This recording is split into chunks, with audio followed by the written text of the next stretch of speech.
নখের কোনো পরিবর্তন হয়?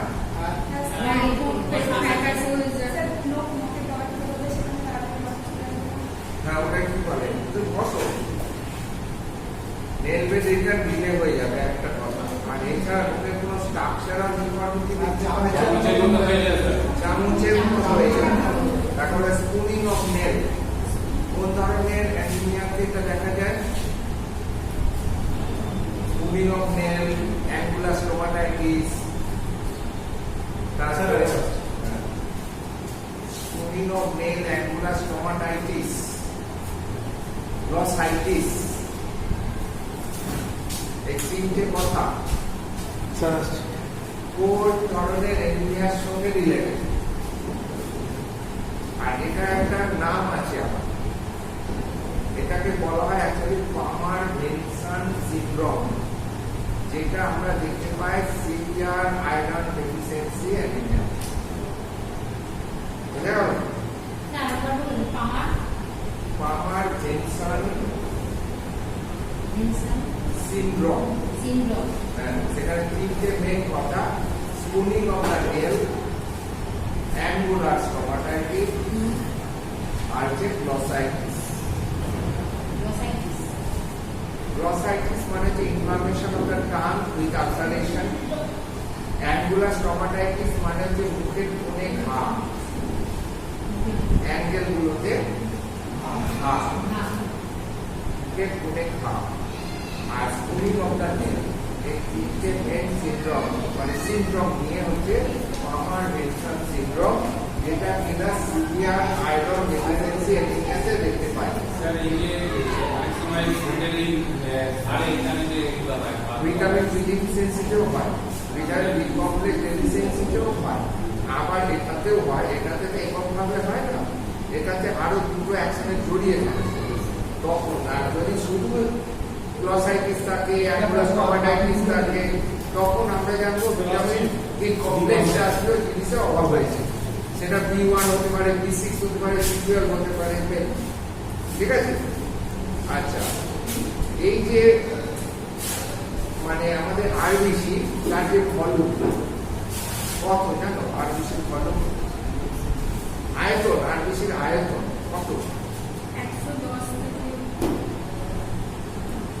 অনেক বেরিয়ে গেছে, আর একটু আগে হবে 80 থেকে 90, 80 থেকে 90 FL ফেব্রুয়ারিটার, ঠিক আছে? 80 থেকে 90 বলেছিলাম আগে, বলা আছে যে যদি এই আয়তন বেড়ে যায় তখন কি বলে? তখন আরবিসি গুলোকে কি বলে?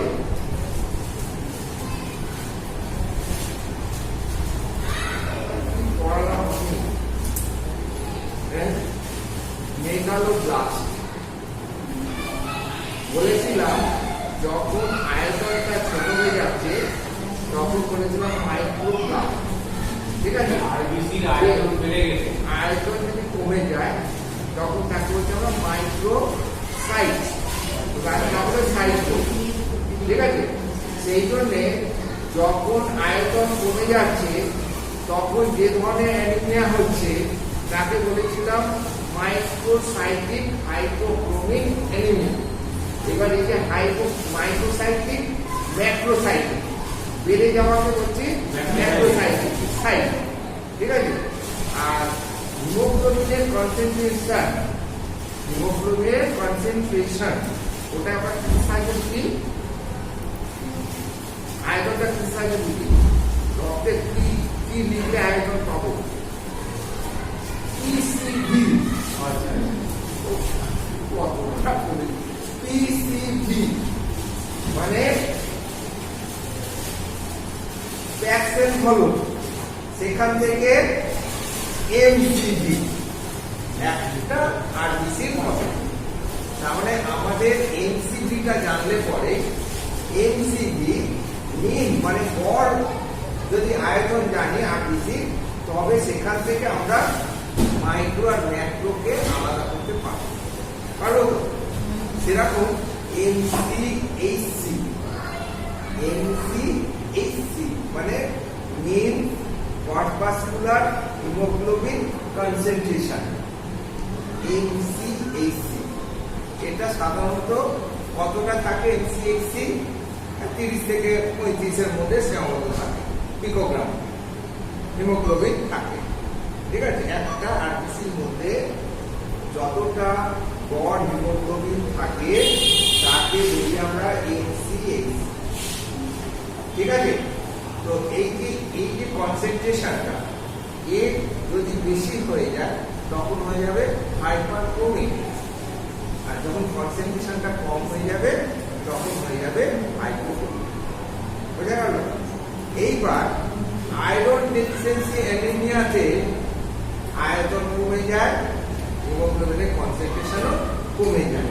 সেই জন্যে আয়রন ডেফিসিয়েন্সি অ্যানিমিয়াতে মাইক্রোস্কোপিক স্ট্রাকচার অনুযায়ী বা মাইক্রোস্কোপিক্যাল ক্লাসিফিকেশন অনুযায়ী অ্যানিমিয়ার কি ভ্যারাইটি আছে বলো? Microcytic hypochromic anaemia, microcytic hypochromic anaemia. দেখবে আমরা অ্যানিমিয়াকে 3 ভাগে ভাগ করেছিলাম। একটা হচ্ছে ক্লিনিক্যাল ক্লাসিফিকেশন, সেখানে মাইল্ড, মডারেট, সিভিয়ার 3টে ভাগ করেছি।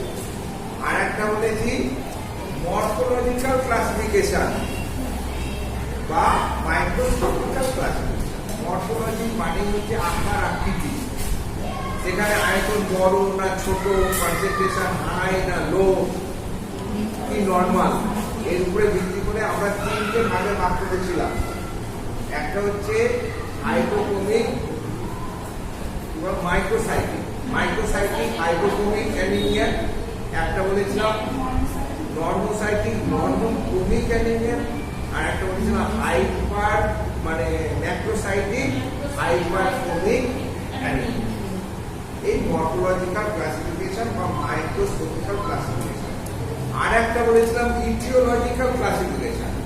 ইটিওলজি মিন্স কারণগতভাবে anaemia due to iron deficiency, anaemia due to vitamin B12, folic acid deficiency. হ্যাঁ, এরকম ভাবে ক্লাসিফিকেশন, ইটিওলজিক্যাল ক্লাসিফিকেশন 3-4টে করা আছে। বুঝতে পেরেছেন? তাহলে থিওরিটা যে দিয়েছে লেখা আছে তো দেখো। থিওরিটা ঠিক ক্লিয়ার নয়, আগের যে কোনো সাবজেক্টগুলো পড়া হয়েছে থিওরিটা কতটা ছিল, থিওরিটা তো ক্লিয়ার করে দিই। স্পেলিং অনেক মিস্টেক আছে। হ্যাঁ থিওরিটা এই যে ধরুন আপনি যে বিষয়গুলো স্যার এখন আলোচনা করলেন এগুলো এই ধরনের ডিটেইলস এখানে কিন্তু নেই থিওরিতে। আচ্ছা, লেখাও আছে না স্যার নেই, না নেই স্যার। আচ্ছা, ওরা যে নোট দিয়েছে তাও তো একটা আপনি স্যার নোটটা দেখুন স্যার। হ্যাঁ, আপনি এত সুন্দর করে যে বললেন, এই যে এত সুন্দর করে বললেন, এটা তো দেখলেই এবার মাথায় ঢুকে যাবে। হ্যাঁ, হ্যাঁ, হ্যাঁ। নেই। এই তো দেখা রয়েছে, দেখেই তো ঢুকে যাবে। দেখো স্পেলিং মিস্টেকও আছে।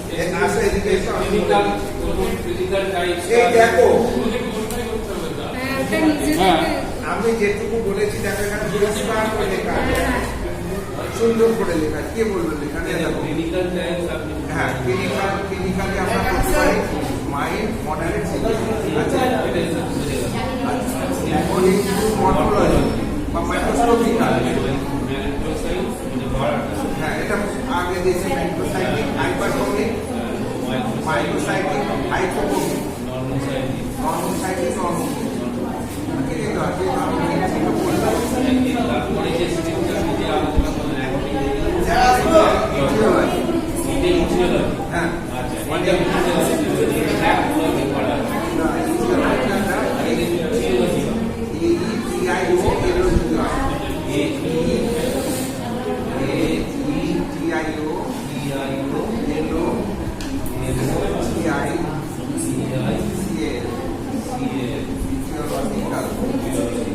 এটা তো বুঝে যাচ্ছে না বানানটা ভুল আছে। ইটিওলজিক্যাল যখন বলছে যে বুঝতে পারছি না বানান অনেক ভুল আছে তার নিউজ। আচ্ছা, ইটিওলজিক্যাল দেখো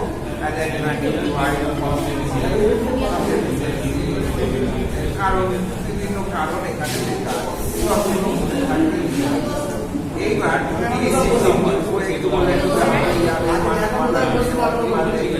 যতগুলো মুখস্থ থাকবে ভুলেই নিও। ঠিক আছে? হ্যাঁ, এবার যে অ্যানিমিয়া সাইন, লোকের যেটা বললেন অ্যানিমিয়া সাইন মানে অ্যানিমিয়া কোথায় কোথায় আমরা দেখব সাইন স্কিনেতে বলে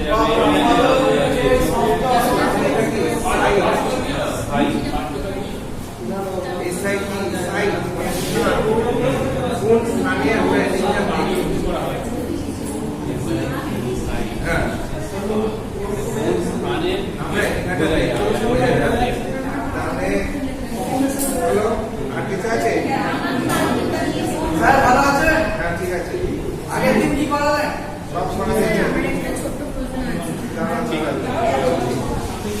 আছে সব বলছি আচ্ছা পুরা যে প্রবলেম ছিল ভালো ছেলে। অ্যানিমিয়া নিয়ে এ সুন্দরভাবে লিখে নিয়েছে নোট দেখো খুব সুন্দর লিখেছে যখন আমাদের শরীরে প্রবাহিত রক্তের রক্তকণিকার পরিমাণ কমে যায় অথবা হিমোগ্লোবিনের পরিমাণ কমে যায় অথবা উভয়ই কমে যায় তখন সেই অবস্থাকে অ্যানিমিয়া বলে একদম সুন্দরভাবে লিখেছে ঠিক আছে এই জিনিসটাই হবে একই খাতায় শুধু মানে পরিষ্কার করে লিখে নিন দেখো টাইপ অফ অ্যানিমিয়া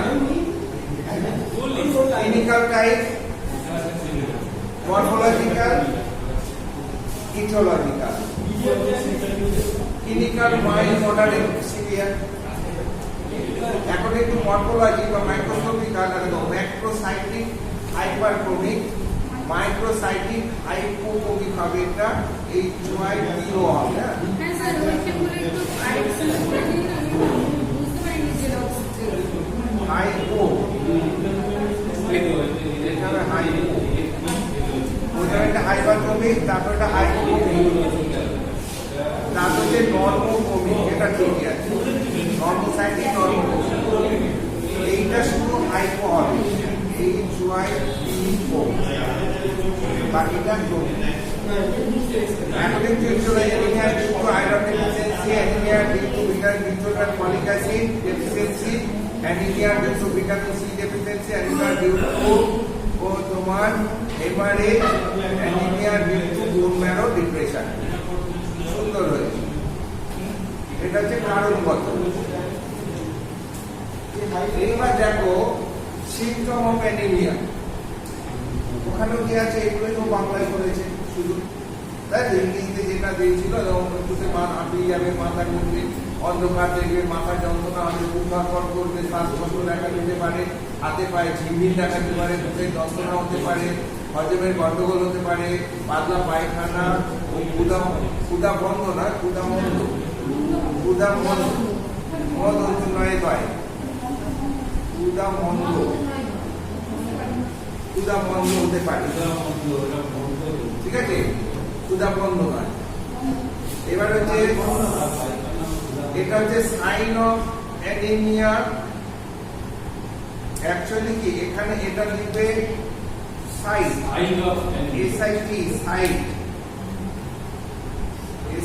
সাইট মানে কোন স্থানে অ্যানিমিয়া দেখবে কোন স্থানে দেখা হয়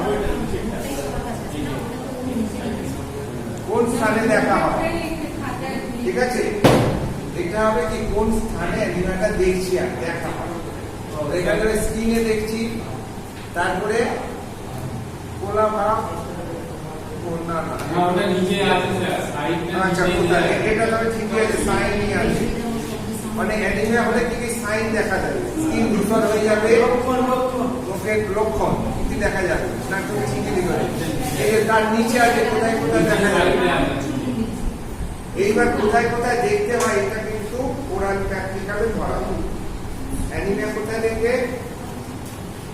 অ্যানিমিয়া চোখটা ওটা ভাষাটা কি বলে lower palpebral conjunctiva lower palpebral conjunctiva অর্থাৎ চোখের নিচের পাতাটাকে টেনে দেখতে হয় ওটা ঠিক আছে একটা point 2 number point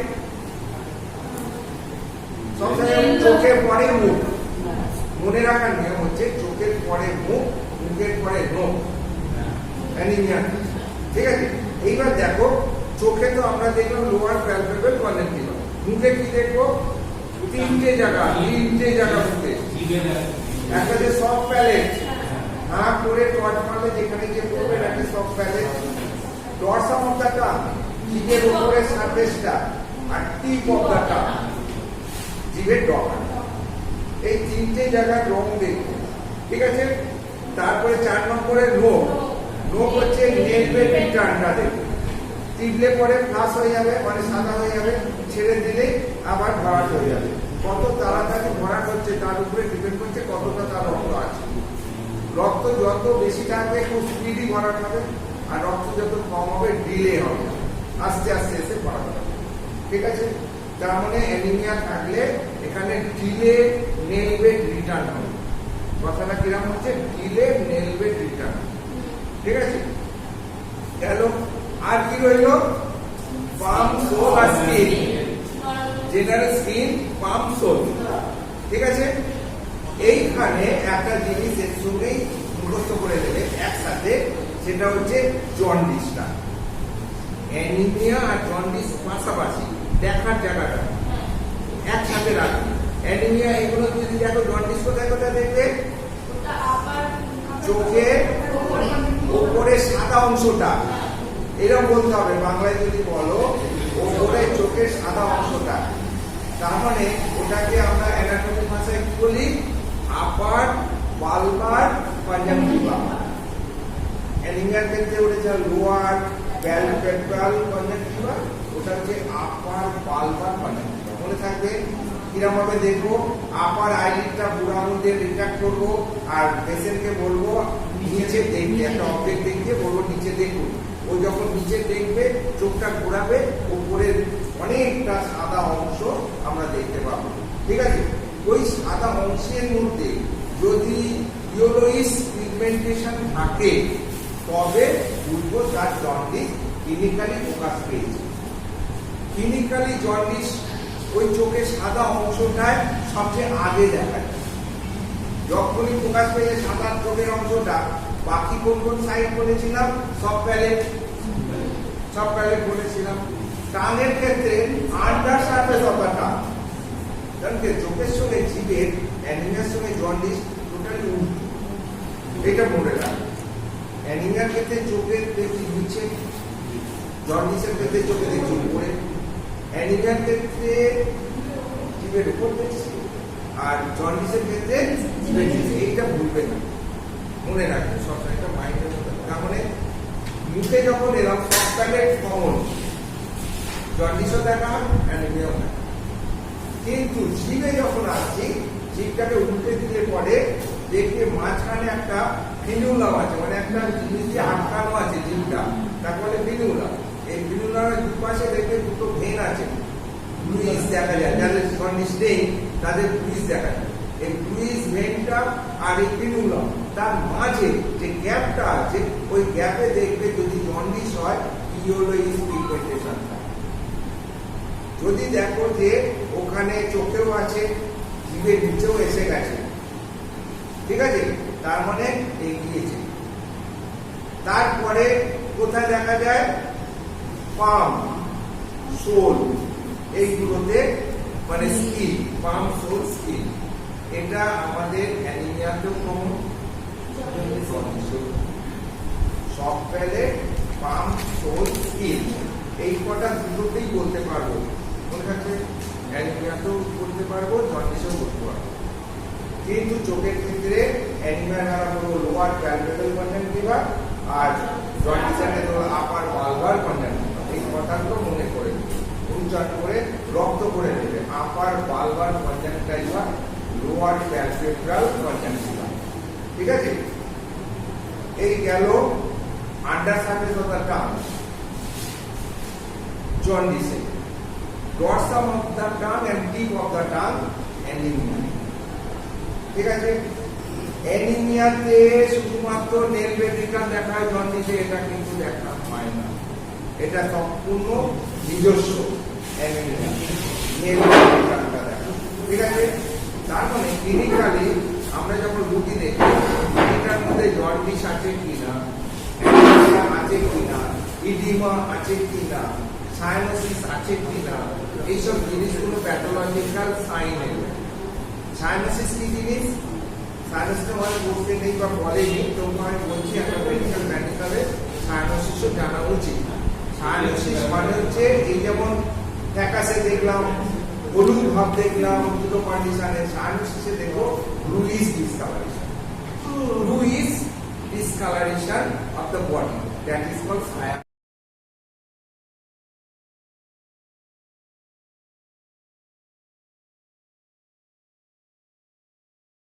Reduction of oxygen or lack of oxygen in the system by in the body. Body রক্তের মধ্যে যদি অক্সিজেন, স্যাচুরেটেড অক্সিজেনের পরিমাণ কমে যায়, কখন কমে যাবে? কোনো শরীরে অক্সিজেন কম কমবে, হ্যাঁ, তার মানে COPD is the common cause. COPD হলে পরেই সেখানে অবস্ট্রাকশন হবে, অক্সিজেন বাধা পাবে, নিউমোনিয়া হলেও হবে, তাই তো? সিওপিডি যতগুলো ভ্যারাইটি আছে সবেতেই দেখা যাবে অক্সিজেন স্যাচুরেশনটা ব্লাডের মধ্যে কমে গেছে। কমে গেলে পরে তখনই বাইরের সাইনই হচ্ছে সায়ানোসিস। অর্থাৎ সায়ানোসিস আমরা দুটো ভাগে ভাগ করি, একটা হচ্ছে সেন্ট্রাল সায়ানোসিস, একটা peripheral cyanosis. Central cyanosis central part of the বডিতে দেখতে পাবো, টিপ অফ দ্য নোজে দেখতে পাবো, লিপে দেখতে পাবো, inner surface of the lip, টাঙে দেখতে পাবো, টিপ অফ দ্য টাঙে দেখতে পাবো, ঠিক আছে?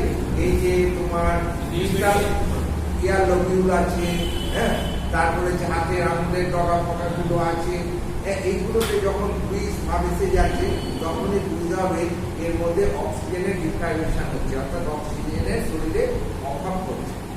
অক্সিজেনের অভাবের জন্য যখন শরীরে ব্রিজ ভাব প্রকাশ পায় তখন তাকে আমরা বলি সায়ানোসিস, এবং এটা একটা সাইন যেটা কিনা বিভিন্ন রোগের ক্ষেত্রে আমরা দেখতে পাই।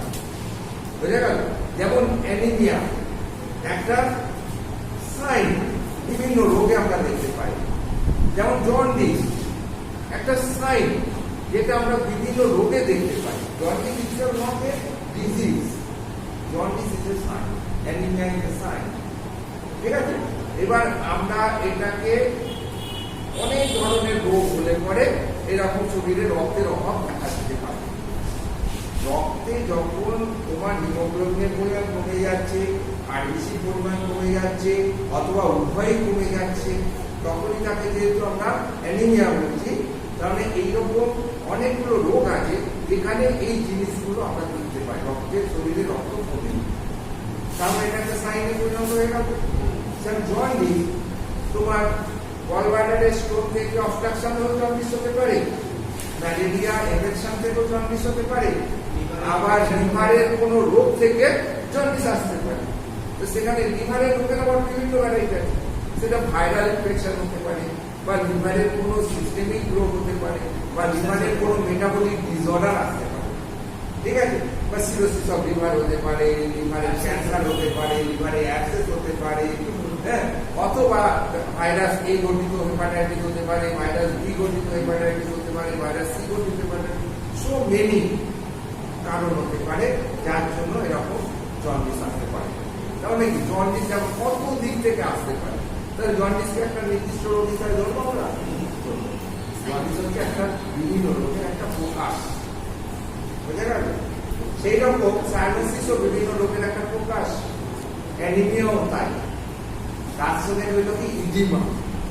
ইডিমা আর একটা প্যাথোলজিক্যাল কন্ডিশন যেটা আমরা ক্লিনিক্যালি জাজ করে দেখি, এবং এটাও শরীরের একটা ক্লিনিক্যাল কন্ডিশন যেটা বিভিন্ন রোগে আমরা দেখতে পাই। যদি নেফ্রোটিক সিনড্রোম হয় সেক্ষেত্রেও ইডিমা হবে তো। আবার প্রিএক্লেমসিয়া যদি হয় সেক্ষেত্রেও ইডিমা হবে। আবার যদি নেফ্রাইটিস হয় সেক্ষেত্রেও ইডিমা হতে পারে। অথবা যদি সিভিয়ার অ্যানিমিয়া হয় সেক্ষেত্রেও ইডিমা দেখা দিতে পারে। অথবা লিভারের যদি সিরোসিস হয় সেক্ষেত্রে ইডিমা দেখা দিতে পারে, সিরোসিস অফ লিভারে, মানে লিভারের প্রবলেমেও ইডিমা দেখা দিতে পারে। ইডিমার কতগুলো কারণ আমরা চলে যাচ্ছি, খুব বেসিক কারণ হার্টের কন্ডিশন থেকে আসতে পারে, কিডনির কন্ডিশন থেকে আসতে পারে, লিভারের কন্ডিশন থেকে আসতে পারে, বুঝতে পেরেছো? এইবার দেখো সবচেয়ে মজা, কিডনির যতগুলো কন্ডিশন আছে সেইখান থেকে যখন তোমার ইডিমা আসবে তাদের প্রেজেন্টেশন শুরু হবে, কিন্তু তাদের প্রেজেন্টেশন শুরু হবে টেস্ট থেকে। ফোলা ভাবটা শুরু হবে বুঝতে বোধ চোখের নিচেটা পড়বে, দুটো চোখের নিচে পড়লে মুখটা থমথম হবে, তারপর আস্তে আস্তে বডি বিভিন্ন জায়গা স্প্রেড আপ করবে এবং সারা শরীর খুলবে। সমস্ত শরীর যখন একসঙ্গে খুলে যায় তখন তাকে আমরা বলি অ্যানাসার্কা। অ্যানাসার্কা। আচ্ছা, ইডিমার ক্লাসিফিকেশন জানো তো? ইডিমা অ্যাকচুয়ালি কি, আমরা যখন দেখছি যে এরকম দুটো কন্ডিশন, ধরো একটা হচ্ছে আর্টারি ঢুকলো, ক্যাপিলারি হলো, ভেন হয়ে বেরিয়ে গেল, শরীরের বিভিন্ন জায়গায় এই সিস্টেমেই আদান প্রদান হচ্ছে। কারণ আমাদের সম্বন্ধ কত সম্বন্ধ, রক্ত তো অক্সিজেন বহন করে নিয়ে যাচ্ছে, রক্ত তো কখনোই ভেসেল থেকে বেরিয়ে আসছে না, বদ্ধ তো। তবে কিভাবে তারা অক্সিজেন দিচ্ছে, কিভাবে তারা খাদ্যবস্তু দিচ্ছে, এটা রহস্য না? কিন্তু এই রহস্যের সমাধান কি না, এই আর্টেরিয়াল এন্ডে তো আর্টারি দিয়ে তো বহন করে নিয়ে যাচ্ছে। আর্টেরিয়াল এন্ডে যে তোমার ক্যাপিলারি হাইড্রোস্ট্যাটিক প্রেসার আর কলয়েড অসমোটিক প্রেসার, মানে প্রোটিন থাকার জন্য ব্লাডের একটা প্রেসার থাকে, তার ফলে কলয়েডাল অসমোটিক প্রেসার, আর জল থাকার জন্য এর মধ্যে একটা প্রেসার থাকে, তার ফলে ক্যাপিলারি হাইড্রোস্ট্যাটিক প্রেসার।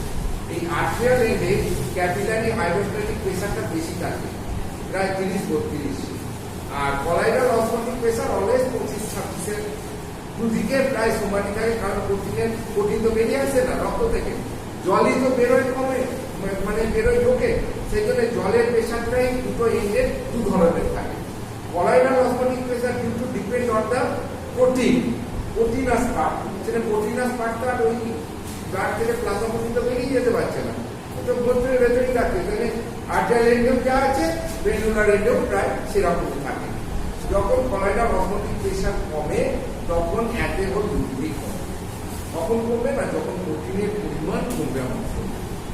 যখন হাইপোপ্রোটিনিমিয়া হবে, কোনোভাবে প্রোটিন লস হয়ে যাওয়ার জন্য যদি রক্তে প্রোটিনের পরিমাণ কমে যায়, তখনই কলয়েডাল অসমোটিক প্রেসার কমে যায়। সেটা দেখে প্রোটিনের অভাব ইডিমা দেখতে পাওয়া যায়। শরীরে যদি প্রোটিন, যেমন কোয়াশিয়রকর, হ্যাঁ বলে একটা রোগ আছে কোয়াশিয়রকর, যেখানে প্রোটিন ডেফিসিয়েন্সির জন্য হয়, এবং সেখানে দেখবে শরীর ফুলে যাচ্ছে কোয়াশিয়রকর। আবার প্রোটিনের অভাবে ম্যারাসমাস বলেও একটা রোগ, সেখানে দেখবে আবার রোগা হয়ে যাচ্ছে, মানে বিভিন্ন ধরনের ইয়ে আছে। তো যাকে এই যে colloidal osmotic pressure, hydrostatic pressure, এদের ব্যালেন্সের জন্য, মানে হাই হাইড্রোস্ট্যাটিক প্রেসারের জন্য এখান থেকে জল হুড় করে বেরিয়ে যাচ্ছে ভেসেল থেকে আর্টেরিয়াল এন্ডে, আর এদিকে হাইড্রোস্ট্যাটিক প্রেসার 10 থেকে 12 কম, বাইরে তখন জল প্রচুর হাইড্রোস্ট্যাটিক প্রেসার বেশি, তখন এইখান থেকে যখন জল বেরোচ্ছে, জলের সঙ্গে খাদ্যবস্তু, অক্সিজেন সব বেরিয়ে গেল, তাই কলা রস বলছি, সেটা জল না বলে আমাদের কলা রস। কারণ এই ভেসেল থেকে বেরিয়ে এবার টিস্যু পেশের মধ্যে পৌঁছে গেল।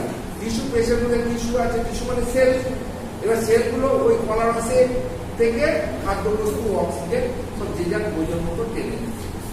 এইবার আর্টেরিয়াল এন্ডে যখন ওই কলা রস আসছে, তখন কি হচ্ছে, ভেসেল কি করছে, হাইড্রোস্ট্যাটিক প্রেসার এখানে যেহেতু কম, এদিকে যতটা এখান থেকে বেরিয়েছিল ততটা আবার টেনে ব্লাড এর মধ্যে ঢুকিয়ে দিচ্ছে, ঢুকিয়ে নিয়ে ভেনাস ব্লাড হয়ে ও আবার হার্টে উড়ে যাচ্ছে ভেনের মাধ্যমে। এর জন্য কি হচ্ছে, কনস্ট্যান্টলি একটা ইকুইলিব্রিয়াম মেনটেন হচ্ছে, ফলে কোনো এক্সট্রা জল টিস্যু পেশের মধ্যে জমতে পারছে না, যতটা বেরোচ্ছে এতে দরকার। যদি এই দুটো প্রেসার, কলয়েডাল অসমোটিক প্রেসার যদি কমে যায়, হাইড্রোস্ট্যাটিক প্রেসার যদি বেড়ে যায়, তখন এদিকে কি হবে, হাইড্রোস্ট্যাটিক প্রেসার যদি ভেন্ট্রালে বেড়ে যায়, যে জলটা টানছিল সেই জলটা টানতে পারবে না, ফলে এরা এখান থেকে যতটা বেরোলো ততটা জল রক্তে স্থির এলো না, কিছুটা টিস্যু পেশে জমে গেল, এরকম প্রতি সার্কুলেশন জমতে থাকবে, লিডিং টু ইডিমা। এই হচ্ছে ইডিমার বেসিক প্যাথোলজি, বুঝে গেল?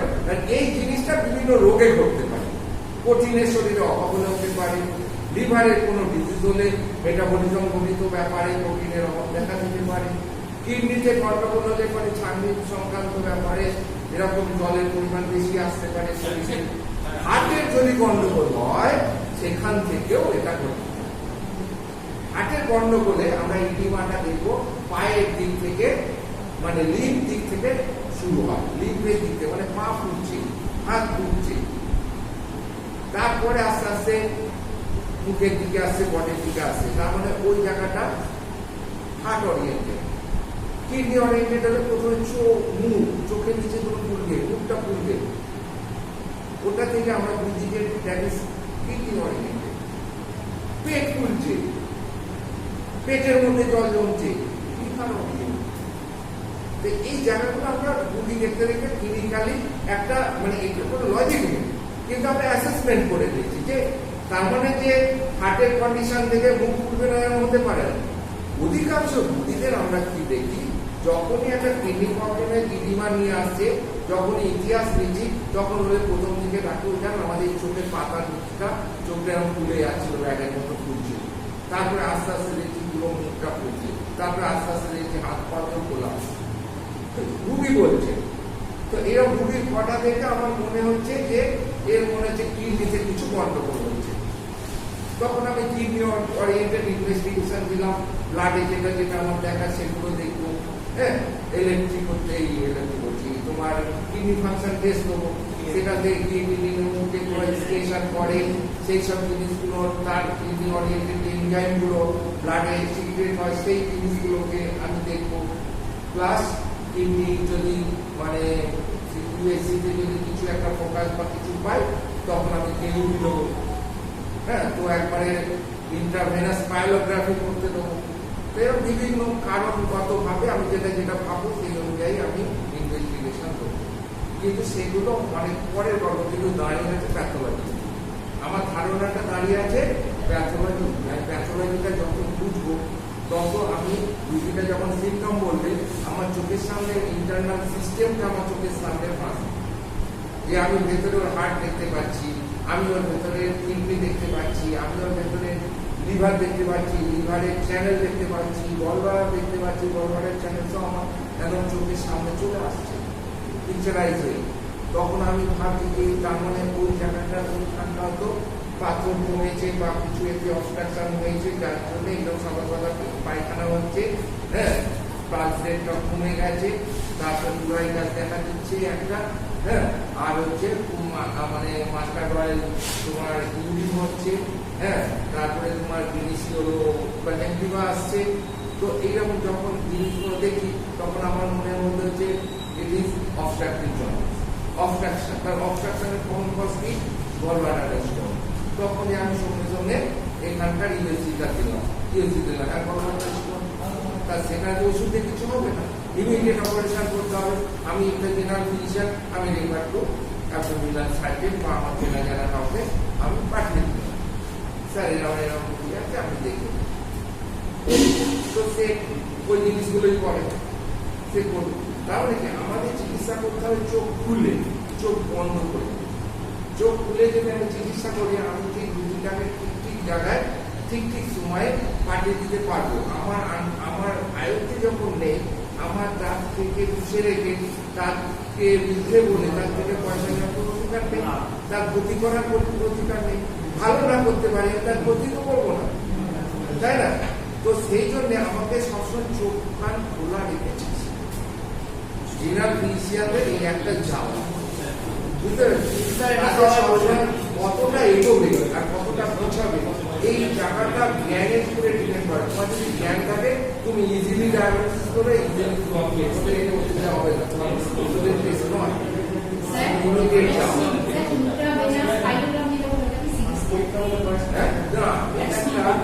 ড্রাই ওয়েস্ট করার সময় ব্লাডে ইন্টারভেনাস, সেই ড্রাইটা যখন কিডনিতে এসকেপ করবে, এসকেপ করে ইউরেটার দিয়ে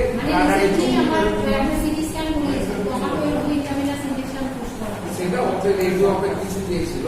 এবার বিভিন্ন সিস্টেমের বিভিন্ন জায়গা আছে, সেই অনুযায়ী সেগুলো দেওয়া। সিটি স্ক্যানও অনেক সময় প্রয়োজন পড়ে, স্ক্যান করে তখন ওয়েল ভিজুয়ালাইজের জন্য কিছু ডাই, কেমিক্যাল ডাই ব্লাড দিয়ে ইনজেক্ট করা হয়, পার্টিকুলার ওই পোর্শনটা ভিজুয়ালাইজ করার জন্য। তো সেরকম পাইলোগ্রাফি, ওরকম ইন্টারভেনাস পাইলোগ্রাফিটা ওরকম একটা কিডনি কেইউভি আর কি, ওটা একটা ভিজুয়ালাইজেশন আসবে, কারণ ওটা একটা সিস্টেম। তো দুটো কিডনি যে স্কেল হয়েছে ডাইটা দেখা যাবে, মানে পুরো ডাই ছবিটা দেখা যাবে। এবার যেখানে ডাইটা নেই, সেখানে একটা এসওএল আছে, মানে যে কোনো একটা প্যাথোলজি সার্ভে আছে, তাই ওখানে ডাইটা দেখতে পারি, তার গাছ দিয়ে ওখানে গ্যাপ হয়ে গেছে, ডাইটা ওখানে আটকে গেছে। তো নমস্কার স্যার চলে আসে এইভাবে জিনিসগুলো প্রকাশিত হয়। সবাই তাই। ঠিক আছে? তো যা ওসব ভুলে যাও। আমাদের প্যাথোলজি নিয়ে আমরা আজকে ফাইনাল আলোচনা করছি। এরপরে আমাদের আরেকটা সাবজেক্ট আছে, সেটা আমরা নেক্সট ক্লাসে ঢুকবো। এফএসএম বলে আরেকটা আমার কাছে সাবজেক্ট আছে, সেটা আমরা বুঝতে পারিনি, কারণ আমরা প্যাথোলজিটা মানে একটা এন্ডের জায়গায় নিয়ে চলে যাচ্ছি। আজকে টোটাল আমরা একটা আলোচনা করে রেখেছি, যে আলোচনার মাধ্যমে প্যাথোলজিক্যাল কিছু আমাদের একটা জ্ঞান হচ্ছে, এবং সেই জ্ঞানটা পুরো হবে যখন তোমরা নোটটা এরকম ভাবে নিজেদের ভাষায় করে নেবে, এখান থেকে আলাদা করে খাতাতে লিখে নিতে পারবে। বুঝতে পেরেছো? এই যখন খুব সুন্দর করে লিখেছে, এইরকম লিখতে হবে তোমাদের। অ্যানিমিয়া এত সুন্দর লিখেছে। এবার জন্ডিসটাও দেখো কি সুন্দর ভাবে লিখেছে। রক্তে যখন বিলিরুবিনের লেভেল বেড়ে যাওয়ার জন্য স্কিন এবং মিউকাস মেমব্রেন, এটা মিউকাস নয়, মিউকাস হবে। স্যার ওখানে প্রচুর বানান ভুল। আমি তো বলেছি মিউকাস মেমব্রেন, না মিউকাস লিখেছিস কেন? মনে হচ্ছে মিউকাস মেমব্রেনে যে হলুদ রঙের আভা দেখা যায় তাকে জন্ডিস বলা হয়। ঠিক আছে? বিলিরুবিনের লেভেল হচ্ছে 0.2 থেকে 0.8%। স্যার এটা রিরাইট করে নেবো, হ্যাঁ, নোটে যেটা আছে ওখানে মিউকাস করে দাও। গিয়ে রিডিউস ইউকেএস করে দিই। হ্যাঁ, এই আমার সই করে দিচ্ছি স্যার। স্যার বলছে একটা প্রশ্ন আছে এখানে যে এসকিউ গুলো আছে ওইটা আগে প্যাথোলজি যা যা অসুবিধা আছে বলছি। স্যার এই মানে সংক্ষিপ্ত বলা কি না? হ্যাঁ, জল জমা ব্যাপারটা কোথা থেকে জল জমা ব্যাপারটা আছে?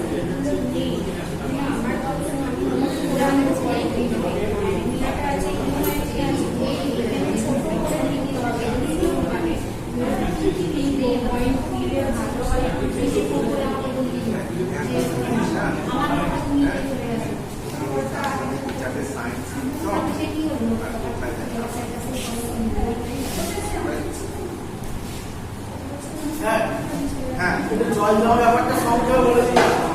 জল জমার ব্যাপারটা বললাম তো। এবার ক্লাসিফিকেশনটা করেছো? আমি যা মেকানিজমটা বললাম, যে এটা হচ্ছে বেসিক মেকানিজম ইডিমা। এইবার ইডিমা ক্লাসিফিকেশন হচ্ছে ইডিমা দু রকমের, একটা হচ্ছে সলিড ইডিমা আর একটা হচ্ছে পিটিং ইডিমা। সলিড ইডিমা যেমন হচ্ছে মিক্স ইডিমা, তারপর হচ্ছে ফাইলেরিয়া, সব বলেছ। কিন্তু ওগুলো দেখবে এক ধরনের চর্বি জাতীয় পদার্থ অ্যাকুমুলেট হওয়ার জন্য ওখানকার কি হয় না, যে লিম্ফ্যাটিক যে চ্যানেল আছে সেই চ্যানেলের ব্লকেজ আছে, তার জন্য লিম্ফ্যাটিক স্ট্যাসিস হয়, তার জন্য আমরা ইডিমা দেখা যায়। এবং সেইগুলো দেখা যাবে সলিড, মানে টিপলে পরে পিটিং হবে না। পিটিং কি জিনিস? পিটিং হচ্ছে একটা ইনভেস্টিগেটিং সিস্টেম, মানে ইনভেস্টিগেশন, যেটা হচ্ছে এই বুড়ো আঙুল দিয়ে সেই জায়গাটাকে 1 মিনিট টিপে রাখে। যেখানে লিকুইড ইডিমা আছে, পিটিং ইডিমা আছে, সেখানে এরকম টিপে ধরে থাকলে পরে এই আঙুলের ছাপটা পড়ে যাবে, আর সেটা সঙ্গে সঙ্গে মেলাবে না, অনেকক্ষণ টাইম লাগে। আর যদি এরকম টিপে ছেড়ে দিই, যদি আঙুলের ছাপ পরে বা সঙ্গে সঙ্গে মিলিয়ে যায়, তখন সেটা হচ্ছে নন পিটিং। অর্থাৎ কোনো পোলাতে যদি আমি আঙুল দিয়ে টিপে যদি পুরো আঙুলের ছাপ বসে যায়, তবে জানবে সেটা পিটিং ইডিমা, আর যদি না পড়ে যায় তাকে মনে হয় নন পিটিং ইডিমা। পরিষ্কার? নন পিটিং তার মানে ইডিমাকে দুটো ভাগে ভাগ করলাম, একটা হচ্ছে পিটিং ইডিমা, একটা হচ্ছে নন পিটিং ইডিমা। নন পিটিং ইডিমার উদাহরণ দিয়ে দেবে, কোয়াইটারের ক্ষেত্রে দেখতে পাই, ফাইলেরিয়ার ক্ষেত্রে দেখতে পাই, হ্যাঁ, এরকম দিয়ে দেবে।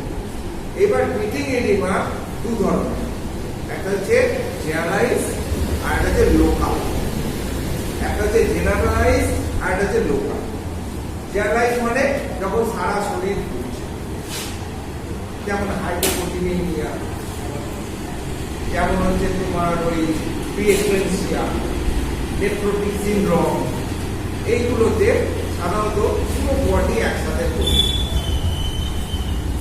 সেইগুলোকে বলি আমরা general CCF, congestive cardiac failure বলে বলে এরকম জেনারেলাইজ ইডিমা দেখতে পাই।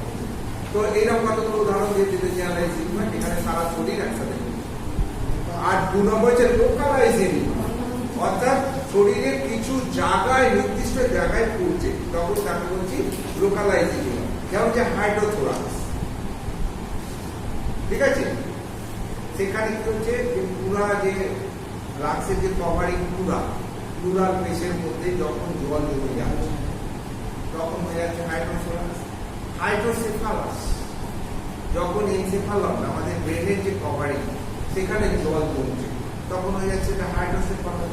হাইড্রোসিল, যখন আমাদের যে টিউনিকা ভ্যাজাইনালিস আছে, অর্থাৎ আমাদের যে স্পোটাম, টেস্টিসের যে কভারিং, তারপরে স্পোটামের মধ্যে একটা টিউনিকা ভ্যাজাইনালিস বলে একটা লেয়ার আছে, ডবল লেয়ার, ওটা অ্যাকচুয়ালি পেরিটোনিয়াম লেয়ার। যখন একসময় তো ওই টেস্টিস দুটো অ্যাবডোমেনে ছিল, ইন্টারইউটেরাইন লাইফে, সেইটা যখন জাস্ট বিফোর বার্থ, ওইটা আস্তে আস্তে ইমিউনাল ক্যানাল দিয়ে নেমে তোমার স্পোটামের মধ্যে চলে আসে। ওই যখন আসে টেস্টিসটা তখন পেরিটোনিয়ামের একটা ফোল্ড নিয়ে ওই চলে আসে, ওইটাই অ্যাকচুয়ালি ডবল লেয়ার কভারিং হয়ে যায়, ঠিক আছে।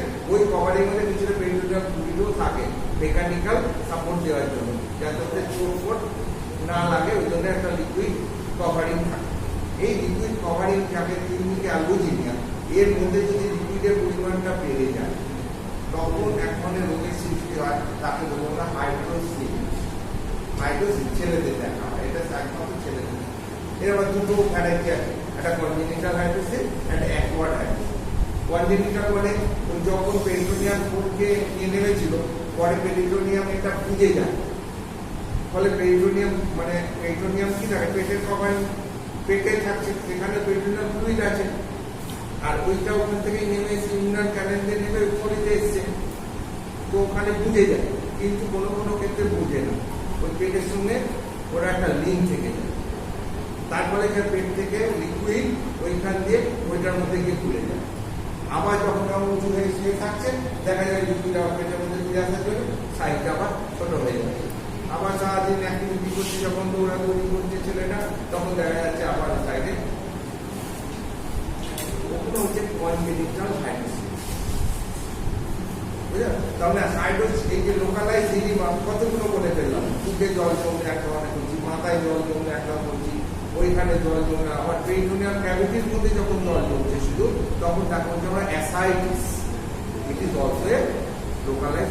এই হচ্ছে তোমার এডিমার ক্লাসিফিকেশন। এই এডিমার এবং প্যাথোজেনেসিস দেবে, এডিমার ক্লাসিফিকেশন দেবে, এডিমার তোমার ভ্যারাইটি গুলো দেবে, তো এডিমা হয়ে যাবে।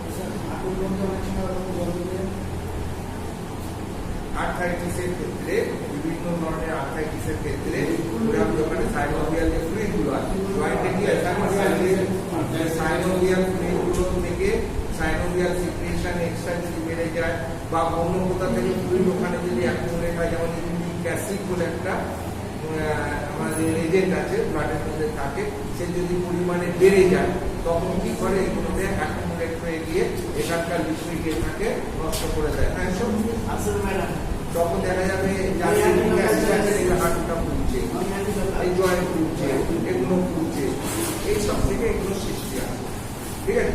তার মানে আমাদের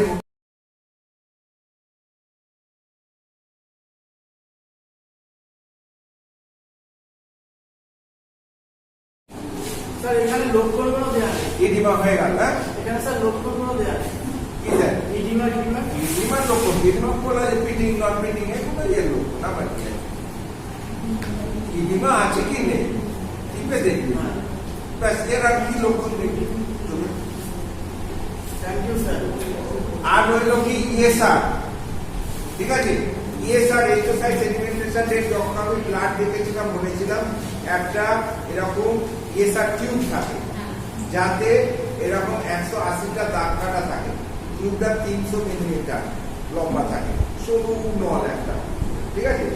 ইএসআর মাপার জন্য আমরা কি করি, একটা ভেনাস ব্লাড নিই, সেই ভেনাস ব্লাডটাকে তোমার অ্যান্টিকোয়াগুলেন্ট মিশিয়ে একটা স্যাম্পল তৈরি করি 4:1 অনুপাত, মানে 4 ভাগ রক্ত থাকবে, 1 ভাগ অ্যান্টিকোয়াগুলেন্ট।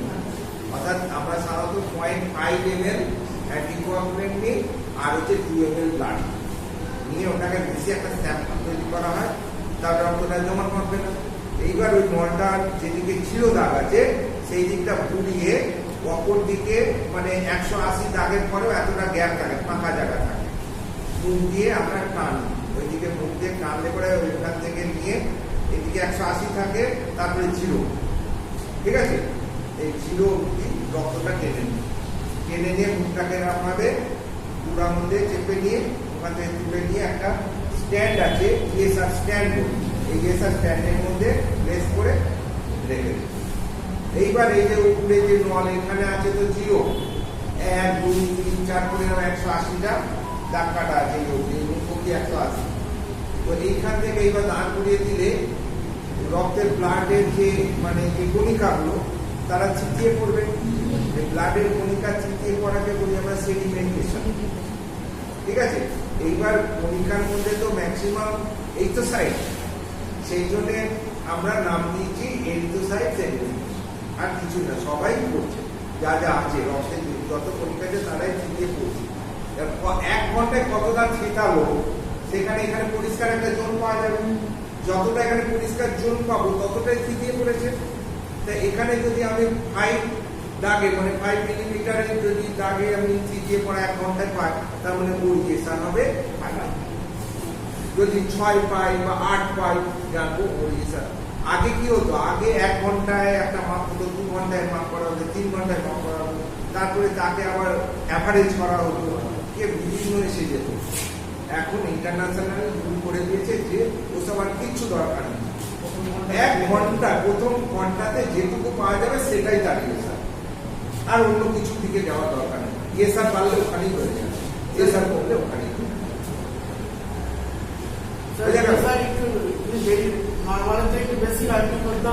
কিছুই করতে হবে না, কি রোগ হয়েছে সেটা জানার চেষ্টা করতে হবে, আর চিকিৎসা করতে হবে। এবং এখানে এসআর এর তোমাদের এসআর দেখো, আর নরমাল স্যার আনার জন্য আর চিকিৎসা করতে হবে।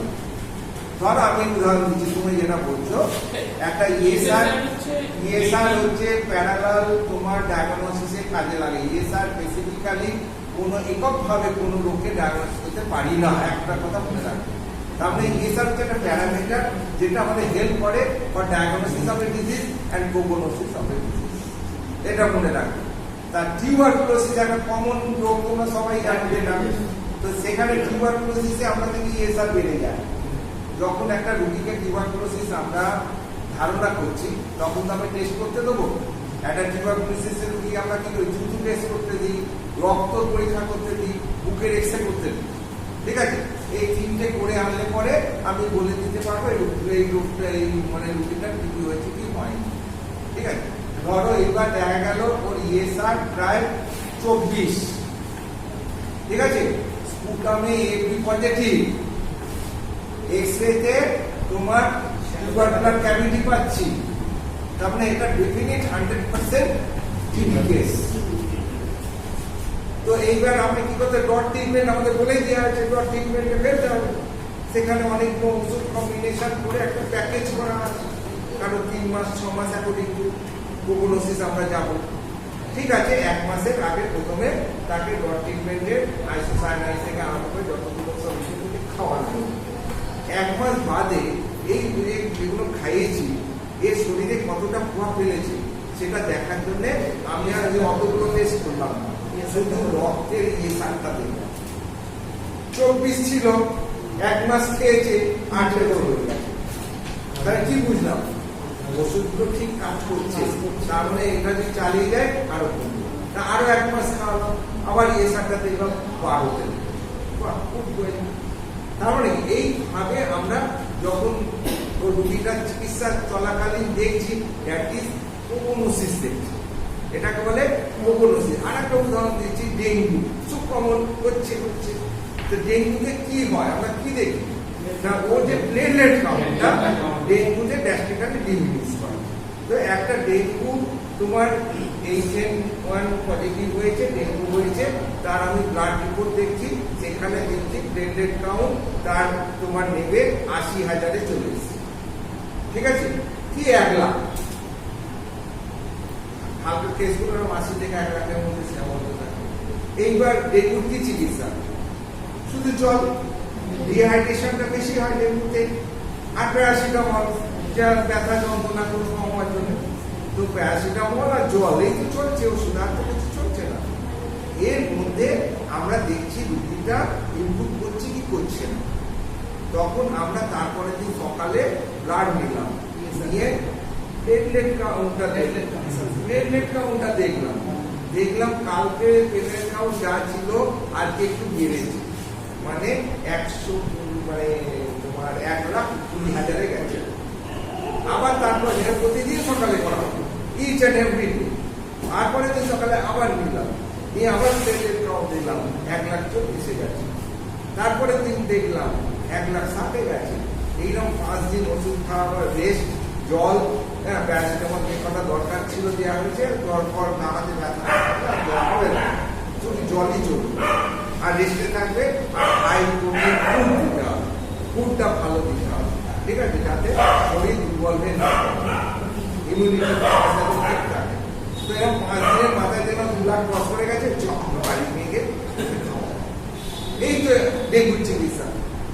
এই ডেঙ্গু পুরো অত লাফালে পড়েছে, ভয়তেই অর্ধেক মানুষ মারা যায়। ভয়েতে আতঙ্ক আমি আমার কি হয়ে গেল। আরে ডেঙ্গু একটা সিম্পল ভাইরাল ফিভার, ও হয়েছে আপনারই ভালো হয়ে যাবে। শুধু ওই সময় আমাকে রেস্টে রাখতে হবে, আর যাতে সেলুলার ডিহাইড্রেশন মেন। আর হচ্ছে কেন হসপিটালাইজ আমরা করি, সেকেন্ডারি কমপ্লিকেশন যাতে রোগ না হয় এবং হলেও যাতে ম্যানেজ করতে পারে, বাড়িতে সেটা সম্ভব। সেই জন্য বলছে ডেঙ্গু হলে পরে dengue case should be hospitalise, কারণ বাড়িতে রেখে চিকিৎসা করার একটা রিস্ক আছে। ওটাই যদি প্লেটের কাউন্টটা ঠিক মতো না ওঠে, আরো ডিক্রিজ করে, তখন ইন্ট্রাভাস্কুলার ব্লিডিং হবে, ইন্টারনাল ব্লিডিং হয়, ম্যাক্সিমাম হেমারেজিক এতেই মারা যায় বেশি। প্লেটের কাউন্ট কমে যাওয়ার জন্য ইন্টারনাল হেমারেজে মারা যায়। যে কটা ডেঙ্গু রোগী মারা গেছে, অধিকাংশ দেখা গেছে ইন্টারনাল হেমারেজে মারা গেছে। কেননা সেগুলোতে ম্যাল ম্যানেজমেন্ট ছিল, হয় প্রপার ডায়াগনোসিস হয়নি, বা প্রপার সে রেস্টে ছিল না, ওই নিয়েই খেটেছে, ওই নিয়েই ঘোরাফেরা করেছে, ওই নিয়ে করে গেছে। এর শুধু জল আর রেস্ট হচ্ছে বড় ওষুধ ডেঙ্গু। প্রচুর পরিমাণে জল খেয়ে যায়, যত জল খাবে তত জল দিয়ে পেচাপ দিয়ে ঘাম দিয়ে এলিমিনেট করতে থাকবে ভাইরাসটা, আর বডির কন্ডিশনও ভালো থাকবে, সেলুলার ডিহাইড্রেশনটাও কম থাকবে। বুঝতে পেরেছে? এই গেল তোমাদের মানে ইয়েসার, ঠিক আছে।